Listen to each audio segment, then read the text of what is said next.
नमस्कार, आप देख रहे हैं अंक वार्ता न्यूज और मैं हूं आपके साथ अंकिता नेगी। एक नजर डालेंगे हिमाचल की सुर्खियों पर। कांग्रेस के डिनोटिफाइड फैसलों पर बीजेपी मुखर न्यायालय का दरवाजा खटखटाकर कहा सीमेंट कंपनी विवाद और अन्य सवालों का जवाब दे सरकार। आस्था वेलफेयर सोसाइटी के द्वारा आस्था स्कूल के दिव्यांग बच्चों को दिया जाएगा विभिन्न खेलों का प्रशिक्षण।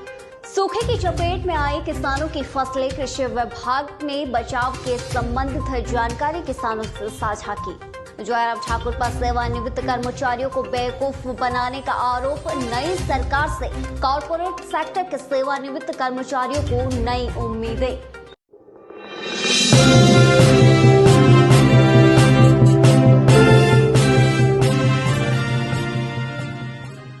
और अब रुक करेंगे हिमाचल की अहम खबर की ओर। कांग्रेस सरकार के डिनोटिफाइड फैसले को लेकर बीजेपी ने पहले हिमाचल प्रदेश में जगह जगह प्रदर्शन किया और अब डिनोटिफाइड फैसलों पर बीजेपी ने न्यायालय का दरवाजा खटखटाया है। भाजपा के उपाध्यक्ष संजीव कटवाल ने यहां पर कहा है कि जनता विरोधी फैसले कतई बर्दाश्त नहीं किए जाएंगे। यदि फैसले वापस नहीं होते हैं तो सड़कों पर उतरने से भी बीजेपी गुरेज नहीं करने वाली है। इशू हो उसकी चिंता करे। सरकार को तो केवल भारतीय जनता पार्टी ने जो ऑफिस खोले हुए हैं उनको डी नोटिफाई करने में लगी हुई है और अपने ही झगड़े में फंसी है कि कौन मंत्री बनेगा, कौन नहीं बनेगा, कौन चेयरमैन बनेगा, इसको बनाना इसको नहीं बनाना, उसी में लगी है। जो सरकार को चाहिए कि तुरंत जो इतने हमारे परिवार हैं यहाँ पर 10-15 हजार के लगभग जो ट्रक ऑपरेटर हैं, वो 40-50 हजार के लगभग लोग इसमें आते हैं, उनको देखे उनकी चिंता करे और सरकार को चाहिए कि अदानी ग्रुप से बात करे और तुरंत इसका समाधान करे। हिमाचल प्रदेश के पूर्व मुख्यमंत्री और नेता प्रतिपक्ष जयराम ठाकुर ने कहा कि विधानसभा की यह परंपरा पहले से ही रही है कि जब विधानसभा का अध्यक्ष का चुनाव होता है या चुनाव का विषय आता है तो एक ही नाम का प्रस्ताव सदन में रखा जाता है और इस बार भी यह परंपरा कायम रही है। सर्वसम्मति से कुलदीप सिंह पठानिया को विधानसभा का अध्यक्ष चुना गया है। हिमाचल प्रदेश की विधानसभा की एक बहुत स्वस्थ परंपरा रही है। जब अध्यक्ष के चुनाव का विषय आता है आमतौर पर सर्वसम्मति से एक ही नाम का प्रस्ताव होता रहा है और मुझे इस बात की खुशी है कि अब की बार भी हिमाचल प्रदेश की विधानसभा के अध्यक्ष के लिए एक ही नाम का प्रस्ताव श्री कुलदीप सिंह पठानिया जी का सत्ता पक्ष और विपक्ष की ओर से साझे। हिमाचल प्रदेश कॉर्पोरेट सेक्टर सेवानिवृत्त कर्मचारी लंबे समय से पेंशन की मांग कर रहे थे। पूर्व की जयराम सरकार से भी ये मांग कर्मचारियों ने की, लेकिन ये मांग पूरी नहीं हो पाई। अब उम्मीद है सिर्फ और सिर्फ कांग्रेस की नई सरकार से। सेवानिवृत्त कर्मचारियों के साथ बेहुदा मजाक हुआ है और ये आरोप जयराम ठाकुर पर लगाए गए हैं। वर्तमान सरकार के पास कुछ हमारे नुमाइंदे गए थे, कुछ डिस्ट्रिक्ट शिमला के कुछ लोग गए थे, माननीय मुख्यमंत्री से मिले थे। उनसे उन्होंने कहा कि 1.5 महीने बाद मेरे से बात करें। माननीय मुख्यमंत्री जी, सबसे पहले तो मैं आपको बताना चाहता हूं कि आप कुर्सी पर बैठे हैं, उसके लिए आपको मुबारकबाद। Corporate sector retiree coordination committee आपको फुल सहयोग करेगी, जहां भी आपकी जरूरत पड़ेगी हम सहयोग करेंगे, लेकिन 1.5 महीने हमारा कोई मतलब नहीं बनता है क्योंकि। और जल्द लौटेंगे एक छोटे से ब्रेक के बाद। उत्तर भारत का नंबर 1 कोचिंग संस्थान बीआरसी इंस्टीट्यूट मारू नाहन जिला सिरमौर हिमाचल प्रदेश, जिसमें करवाई जाती है +1 +2 medical non medical JEE mains advance NEET NDA 9-10 foundation classes online offline coaching.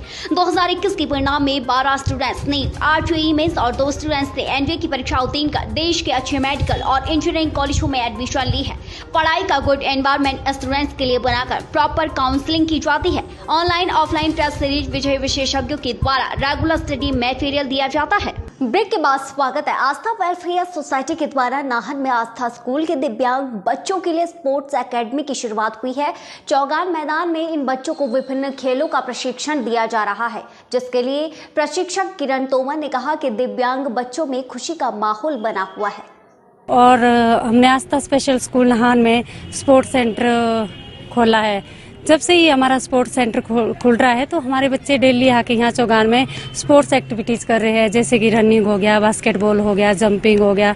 ये बच्चे जब से स्पोर्ट्स सेंटर खुल रहा है बड़े प्रोत्साहित हो रहे हैं और डेली कुछ ना कुछ नया सीख रहे हैं। Thank you. विधानसभा अध्यक्ष पद के लिए कुलदीप सिंह पठानिया को बड़ी जिम्मेदारी सौंपी गई है, जिसके लिए उन्होंने सदन के नेता विपक्ष और सभी सदस्यों का आभार भी व्यक्त किया है। पठानिया ने कहा कि उनका यह प्रयास रहेगा कि सभी के मुद्दों को उठाने का पर्याप्त समय दिया जाए। विधानसभा अध्यक्ष के रूप में जो जिम्मेवारी माननीय हमारे सदन के नेता आदरणीय हमारे मुख्यमंत्री ठाकुर सुखविंदर सिंह सुक्खू जी ने जो प्रस्ताव लाया और उसका अनुमोदन जो है विपक्ष के नेता आदरणीय ठाकुर जयराम जी ने किया और सभी सामान्य सदस्यों ने सर्व सहमति से ये जिम्मेवारी मुझे दी है और सभी सदस्यों ने जो विश्वास मुझ में प्रकट किया है। हिमाचल प्रदेश सहित जिला सिरमौर में बारिश नहीं हो रही है और जिसका असर अब किसानों की फसल पर भी दिखने लगा है। गेहूं और लहसुन की फसल को बड़ा नुकसान पहुंच रहा है। आज कृषि विभाग ने जरूरी सलाह किसानों को दी है ताकि फसल को सूखे की चपेट में आने से बचाया जा सके।